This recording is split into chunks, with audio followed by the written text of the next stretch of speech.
जय हिंद दोस्तों। आपका अपने ग्रामीण एस्पिरेंट यूट्यूब चैनल पर तहे दिल से स्वागत है। आई होप आप सभी वेल एंड गुड होंगे और अपनी पढ़ाई अच्छी तरह से कर रहे होंगे।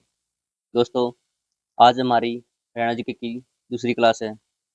इसमें हम जो हमने फर्स्ट क्लास में पढ़ा था वो एक बार रिवाइज कर लेते हैं।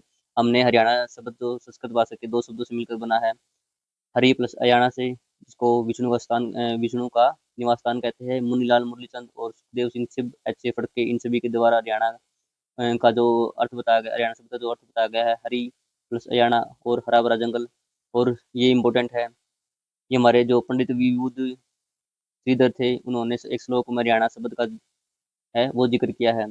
ये हमारा हरियाणा गठन हुआ, हमारे हरियाणा गठन हुआ जो 1 नवंबर 1966 को सत्रहवां राज्य बना और पूर्वी पंजाब से अलग हुआ था। ये 3 राज्य पूर्वी पंजाब से अलग हुए हैं, जिसमें से 16वां राज्य नागालैंड था, 17वां राज्य हरियाणा था अपना, और 18वां राज्य हिमाचल प्रदेश था।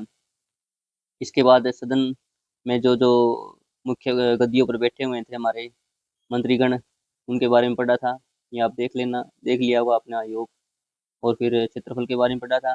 आज हम हमारे प्रथम मुख्यमंत्री और विधानसभा के बारे में पढ़ेंगे, और उसके बाद जो भी हमारे प्रमुख प्रमुख राज्य के पक्षी है, राज्य के पशु है और इत्यादि के बारे में पढ़ेंगे। चलो अपनी क्लास को शुरू करते हैं। इस वीडियो को प्लीज़ ज़्यादा से ज़्यादा लाइक करें, कमेंट करें, शेयर करें और ऐसे ही अपनी पढ़ाई को करते रहें। चलो दोस्तों, क्लास सेकंड।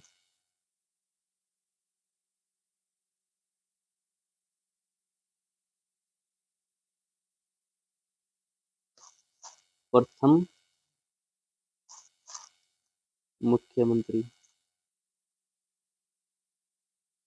प्रथम मुख्यमंत्री हमारे कौन थे?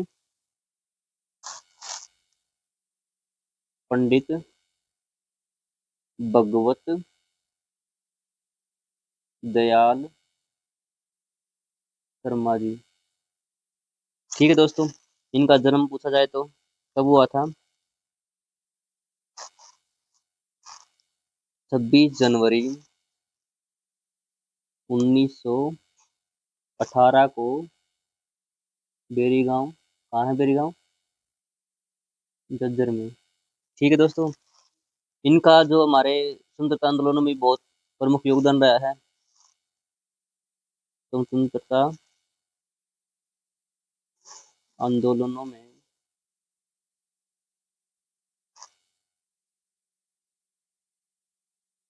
सक्रिय रूप से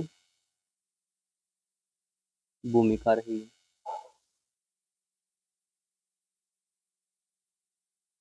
ठीक है दोस्तों, आगे 1957 से 58 तक और में ILO, क्या है ILO? अंतर्राष्ट्रीय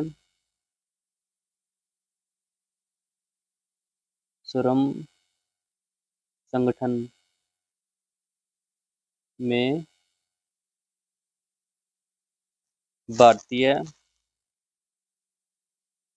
मजदूर प्रतिनिधि मंडल के रूप में मंडल के सदस्य रहे। मंडल के सदस्य रहे। और एक्स्ट्रा नॉलेज लिखते होंगे कि इसमें जो ILO का मुख्यालय है, हेडक्वार्टर है, वो कहाँ पर है? स्विट्जरलैंड। स्विट्जरलैंड। ठीक है दोस्तों, अब भगवत दयाल जी का 1959 से लेकर के 61 का दौरा जाता है, जिसमें इन्होंने अखिल भारतीय कांग्रेस है जो हमारे पंजाब की, उसके अंदर एक सदस्य रहे, उसके अध्यक्ष रहे। अखिल भारतीय कांग्रेस में अखिल भारतीय कांग्रेस पंजाब के अध्यक्ष रहे। ठीक है, आगे हम 1962 के अंदर क्या हुआ, जो जब हमारा हरियाणा अलग नहीं हुआ था पंजाब से, तब उसमें उसकी विधानसभा थी पंजाब की, उसके अंदर विधानसभा चुनाव में झज्जर से विधायक रहे। झज्जर से विधायक चुने गए या रहे। ठीक है। 1962 से लेकर के चुनाव होने से 31 अक्टूबर अपना हरियाणा बनया है, उससे एक दिन पहले तक है 1966 तक पंजाब सरकार में श्रम एवं सहकारिता राज्य मंत्री रहे। ठीक है दोस्तों। अब दौर आ जाता है इनका 1977 से लेकर के 80 तक का। तब क्या हुआ? उड़ीसा के गवर्नर रहे 3 साल। उड़ीसा के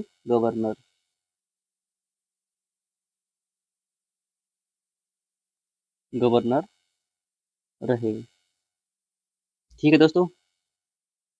फिर दौर आता है 1980 से लेकर के 83 तक मध्य प्रदेश के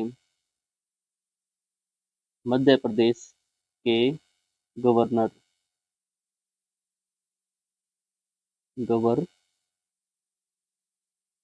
रहे। ठीक है दोस्तों। अब मध्य प्रदेश में गवर्नर रहते हुए उन्होंने एक कुंज का निर्माण कराया अपनी धर्मपत्नी के नाम पर। मध्य प्रदेश के राजभवन किसको कहते हैं? जहाँ पर गवर्नर जी रहते हैं, राज्यपाल। ठीक है। कहाँ पर है? राजधानी में होता है ये, भोपाल में अपनी पत्नी के नाम पर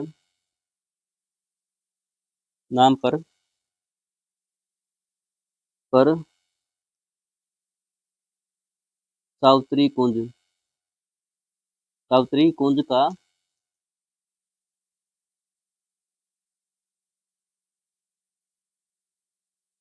निर्माण करवाया।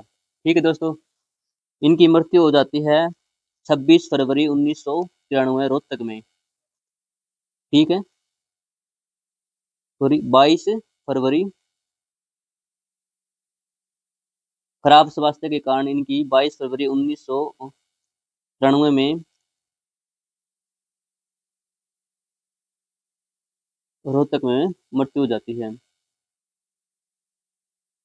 खराब स्वास्थ्य के चलते।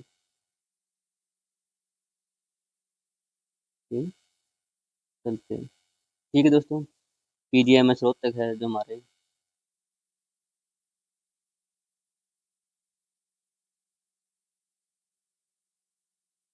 हॉस्पिटल के अंदर। अब हम बात करते हैं हमारे प्रथम राज्यपाल की। कौन थे प्रथम राज्यपाल? ठीक है, या फिर गवर्नर कह लो इंग्लिश में। देखो, गवर्नर हर एक प्रत्येक राज्य में केंद्र सरकार के द्वारा अपना एक प्रतिनिधि भेजा जाता है, जिसको गवर्नर कहते हैं। जो जो भी राज्य की जिनसे वो कार्य प्रणाली होती है उसकी सूचना देता है कहाँ पर? केंद्र सरकार को। सरकार का प्रतिनिधि होता है ये गवर्नर। कौन थे हमारे प्रथम राज्यपाल? धर्मवीर जी। धर्मवीर धर्मवीर। ठीक है। इनका कार्यकाल कब से कब तक था? कार्यकाल की बात करें तो कार्यकाल 1 नवंबर 1966 से 14 सितंबर 1967 तक। लगभग 10 महीने समथिंग ये वहां पर रहे थे, मतलब अपने हरियाणा के राज्यपाल रहे। इनका जन्म स्थान की बात करें तो कहाँ में है जन्म स्थान? बिजनौर। राज्यपाल बनाते समय ये विशेष ध्यान रखा जाता है कि किसी भी राज्य का कोई भी प्रतिनिधि उसी राज्य का राज्यपाल नहीं होता कभी भी। ठीक है, अलग राज्य का ही प्रतिनिधि को केंद्र सरकार द्वारा राज्यपाल बनाया जाता है। अब हम बात करते हैं हमारी प्रथम विधानसभा और उसके स्पीकर। प्रथम विधानसभा,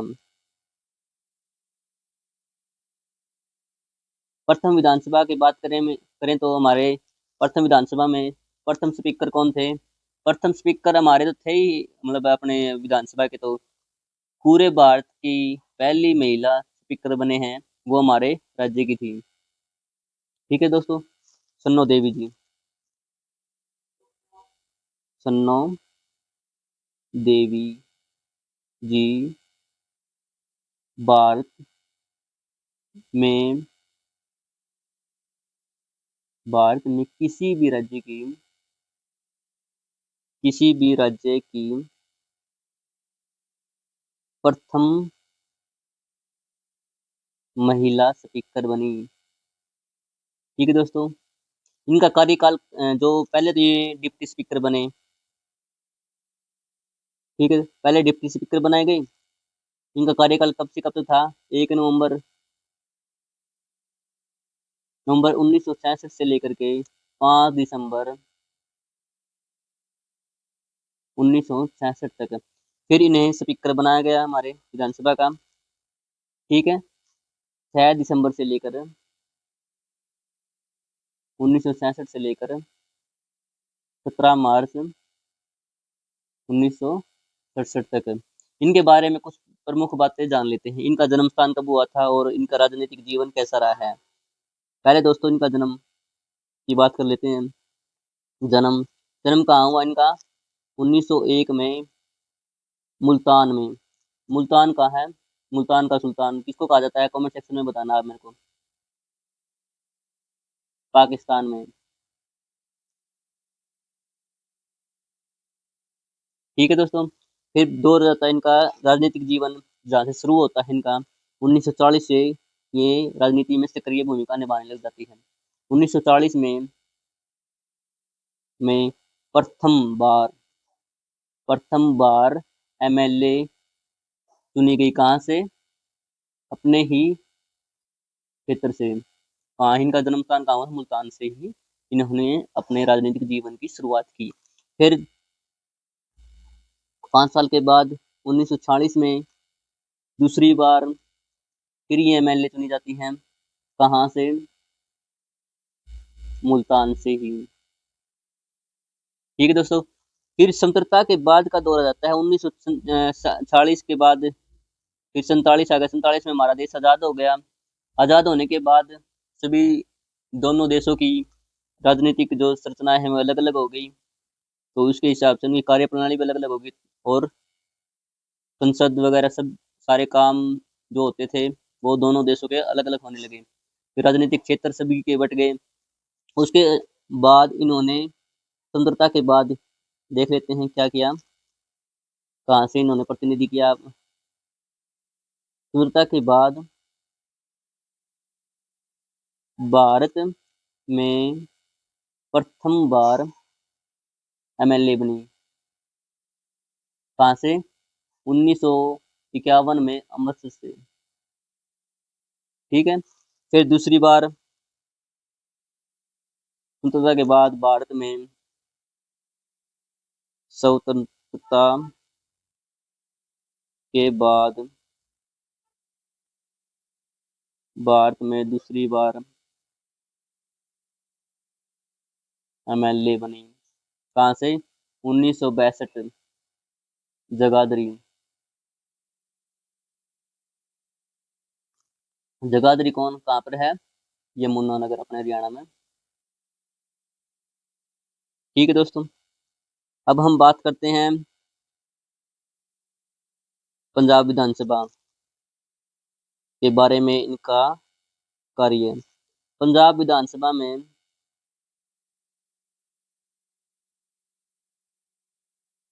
पंजाब विधानसभा से ये 2 बार तो डिप्टी स्पीकर हैं। 2 बार डिप्टी स्पीकर और एक बार स्पीक कर रही हूँ।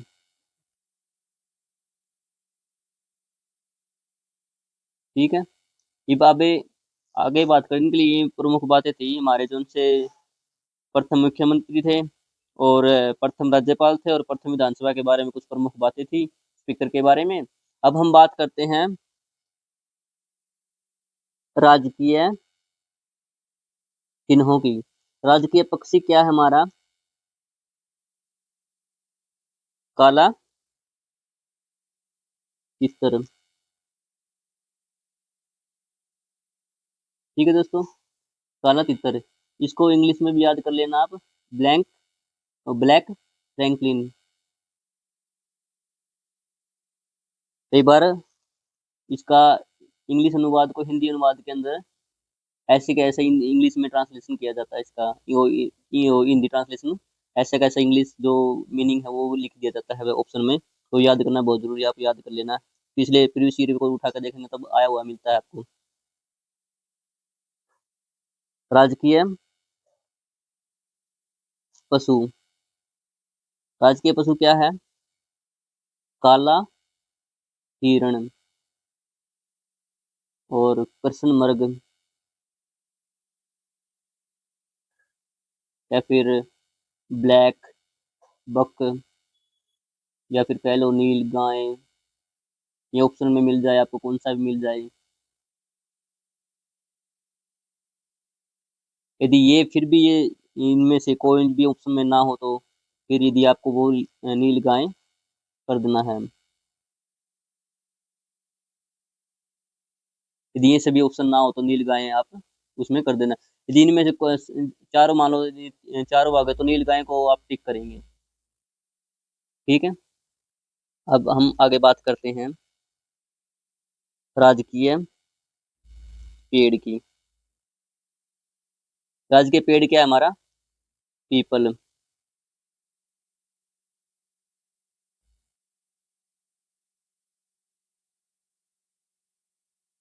People, ficus religiosa. ठीक है दोस्तों। राजकीय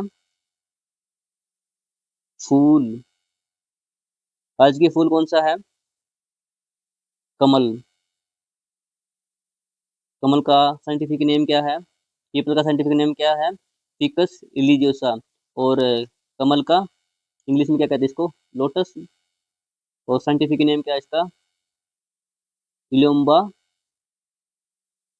न्यूसीफेरा। ठीक है दोस्तों। आगे हम बात करते हैं राजकीय चिन्ह है हमारा। राजकीय चिन्ह है। राजकीय चिन्ह है क्या हमारा?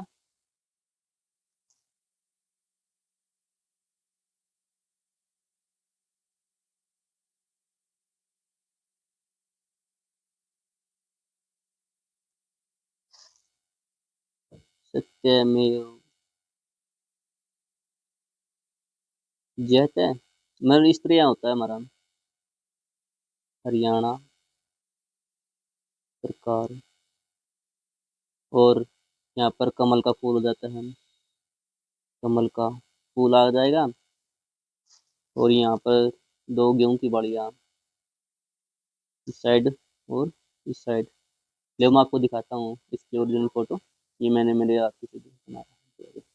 मैं दिखाता हूँ आपको दोस्तों। ये रहा दोस्तों, देखो ऊपर अपना सत्यमेव जयते का अशोक स्तंभ होगा ये। ठीक है। इसके ऊपर देखो ये अपना हरियाणा सरकार का नाम हो गया। ये लोटस, कमल का फूल, गवर्नमेंट ऑफ हरियाणा।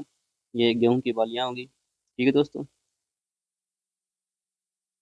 अब जो हमने राज्य के पक्षी पशु पेड़ और फूल उनके चित्रों देख लेते हैं। देखो ये हमारा ब्लैक ब्लैक बक। ठीक है। नीलगाय कह दो इसको। अपना देसी भाषा में हरियाणा में क्या कह रहा है, रोज रोज कहते हैं। खेता में आपने देखे होगे, आजकल तो बहुत कम हो रहे हैं। ठीक है। ये ब्लैक फ्रैंकलिन बर्ड, ये लोटस और ये पीपल का पेड़। ठीक है दोस्तों, आगे हम चलते हैं। आगे क्या आ जाता है हमारा? पक्षी, पशु, पेड़ आ गया राजकीय, फिर फूल आ गया, चिन्ह आ गया, उसके बाद खेल। खेलों में तो हमारा हरियाणा नंबर 1 है, आपको पता ही है। राजकीय, खेल। क्या है हमारा राजकीय खेल? कुश्ती। ठीक है, आगे आता है राजकीय नृत्य, सवांग।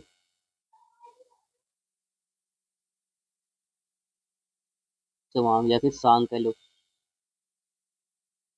सांग के अंदर क्या होता है कि अपना रागनी गाया कर दे, भी गावा हूँ तो फिर पहला बहुत ज्यादा सांग होया कर दे, क्योंकि टीवी वगैरह टेक्नोलॉजी इतनी आई कौन थी, उसी हिसाब मनोरंजन का साधन के था अपना, खासकर हरियाणा में।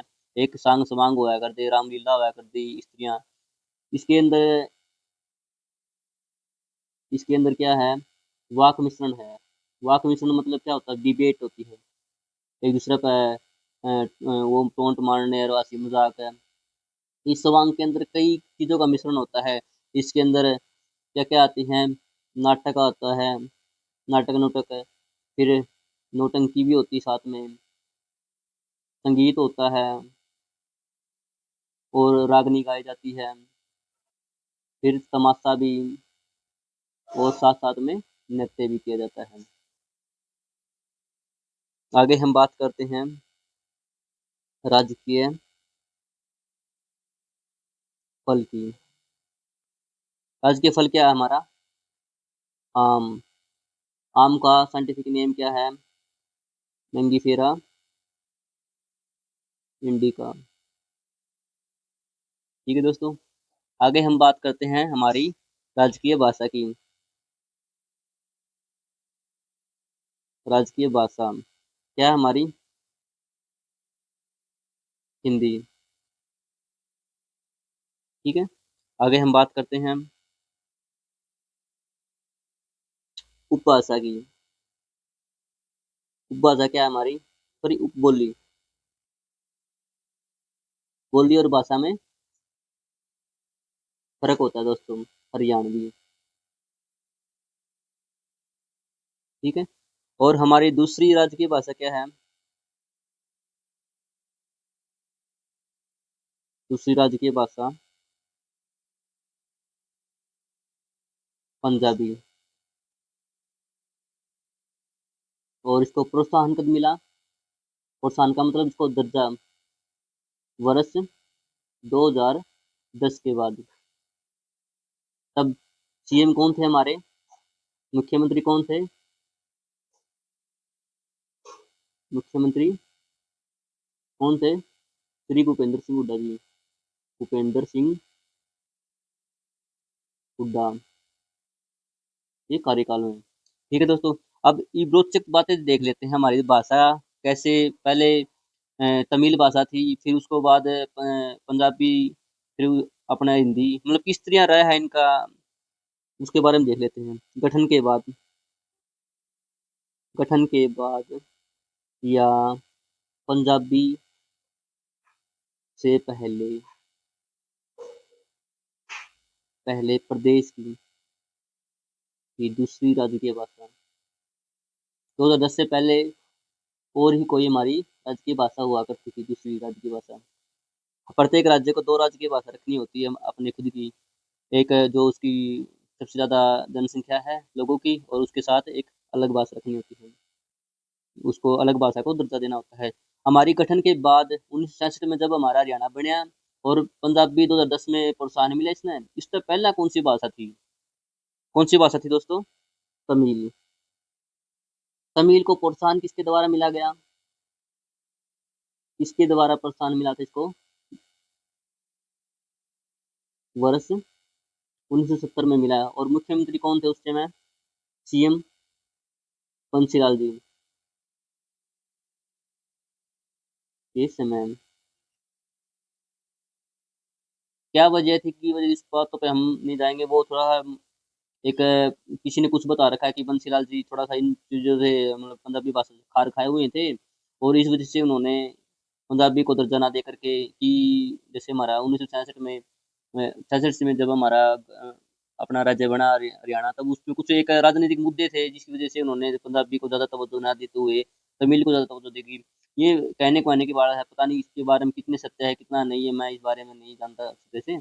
तो इस वजह से हम मतलब जो स्टैटिक पोर्शन था है उसी पे बात करेंगे कि पहले कौन सी थी और अब कौन सी, उन्हीं बातों पे थोड़ा-सा हम उसको उन्हीं बातों को लेकर चलेंगे। फिर इसका दर्जा जो ओम प्रकाश चौटाला के समय उन 2004 में 5 में समाप्त कर दिया गया था, इसको तमिल को दोबारा फिर, ठीक है? और 2004-5 में चौटाला जी की जब हाल ही में उनका निधन हुआ है, प्रकाश चौटाला में, जब वो सीएम थे, इन्होंने तमिल को खत्म कर दिया था इनका दर्जा, समाप्त किया। किस चीज़ का? समाप्त। अब हम बात करते हैं राजकीय मिठाई की। राजकीय मिठाई क्या है हमारी? घेवर, ठीक है? अब हम बात करते हैं राजकीय कवि की। राज्य कवि हमारे कौन है? उदय भानु हंस जी। इनके बारे में हम विशेष बातें देखते हैं। हिंदी भाषा के कवि हैं। कोई उर्दू का कवि होता है, कोई इंग्लिश का कवि होता है। हर एक भाषा के अपने विशेष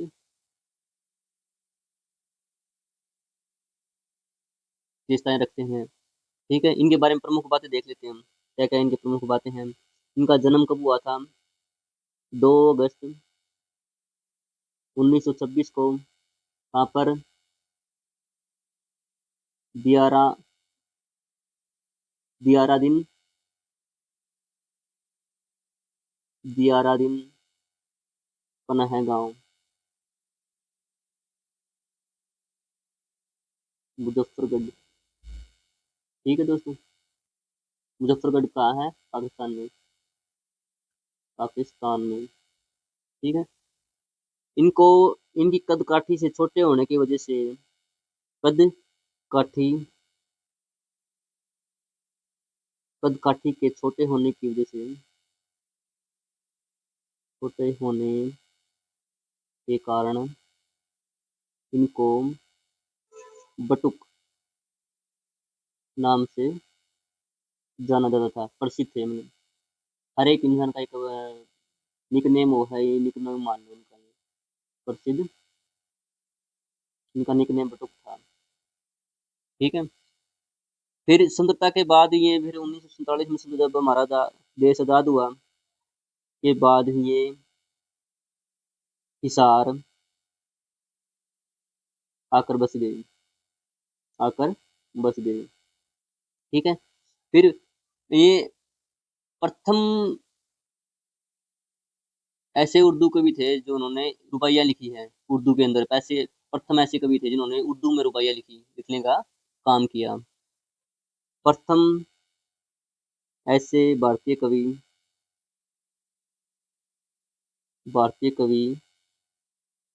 जिन्होंने उर्दू भाषा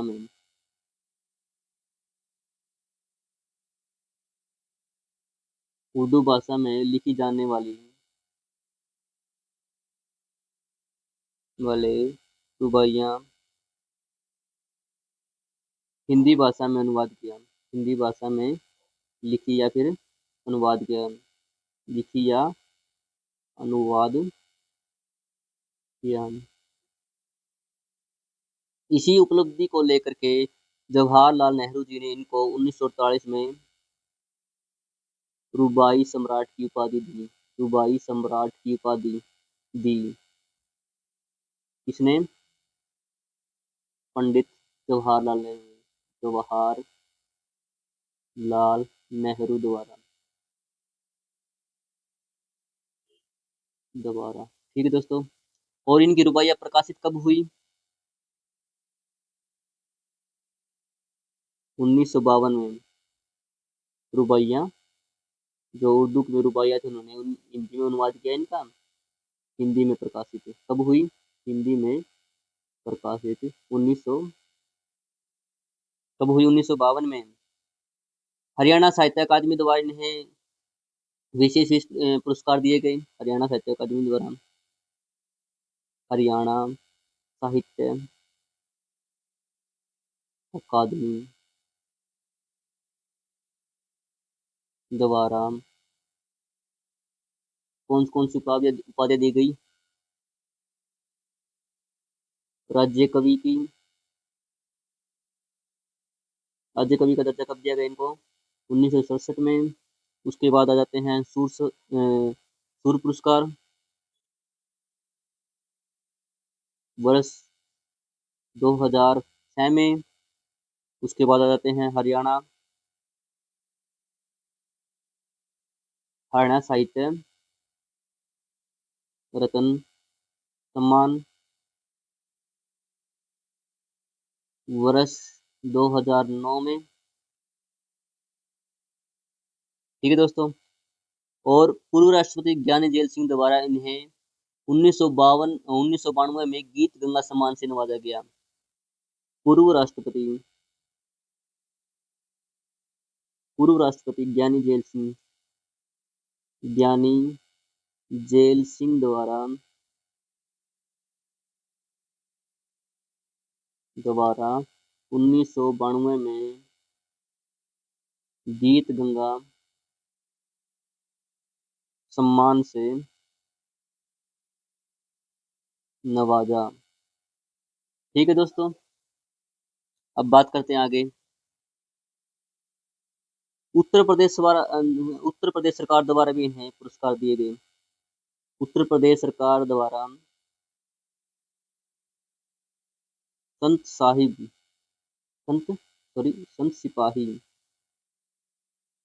सिपाही रचना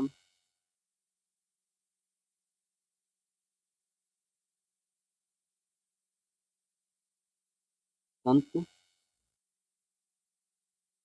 सिपाही रचना हेतु निराला पुरस्कार से सम्मानित किया 1968 में। ठीक है। इनकी प्रमुख जो हमारी इनकी जो रचनाएं हैं उनके बारे में देख लेते हैं। इनकी प्रमुख रचनाएं कौन कौन सी है? प्रमुख रचनाएं, फर्स्ट है बेड़ियों के ढंग, फिर है हंस मुक्तावली, इसके बाद है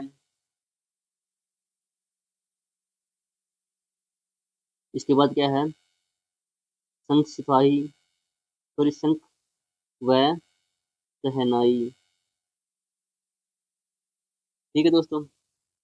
इसके बाद है देशन में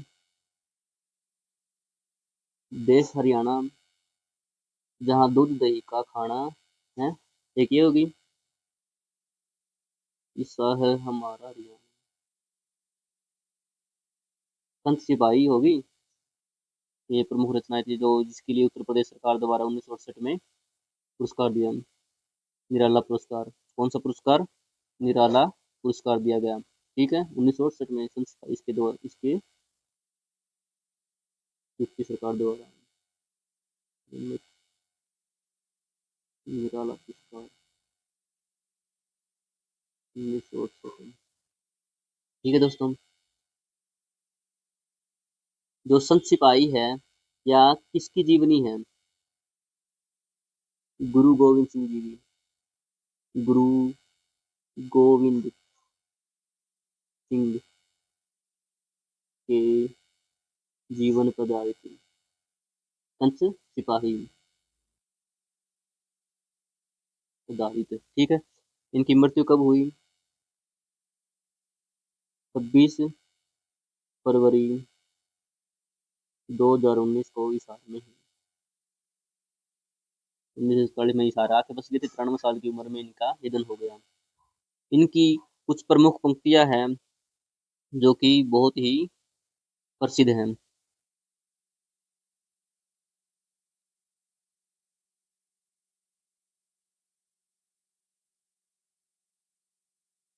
क्या है?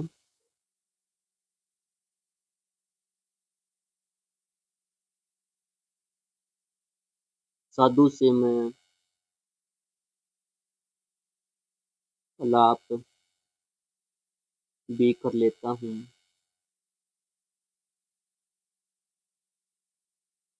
मंदिर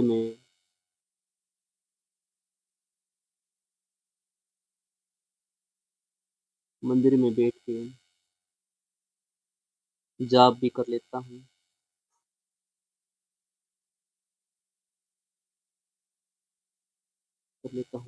मानो कहीं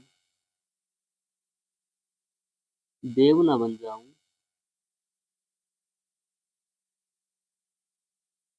मानो कहीं देव ना बन जाए, ये सोचकर ये थोड़े पाप भी कर लेता हूँ।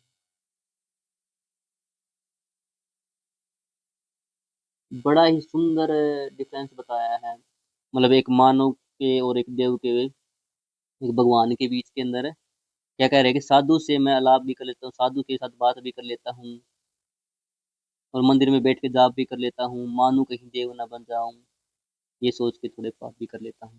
ठीक है दोस्तों, आज के लिए इतना ही काफ़ी है। आई होप आपको ये क्लास पसंद आई होगी। प्लीज़ वीडियो को लाइक करें, शेयर करें, सब्सक्राइब करें चैनल को ज़्यादा से ज़्यादा, और कमेंट करें, और अपनी पढ़ाई को ऐसे सुचारू रूप से करते रहे, मेहनत करते रहे दोस्तों। और ऐसे ही सीटी होने वाला हमारा, और अपना सिलेक्शन ले जल्दी जल्दी, और ऐसे ही मेहनत करते रहे दोस्तों। ठीक है दोस्तों, आज के लिए इतना ही काफ़ी है। प्लीज़ वीडियो को लाइक करें, कमेंट करें, चैनल को सब्सक्राइब करें, ज़्यादा से ज़्यादा शेयर करें। ठीक है दोस्तों, जय हिंद।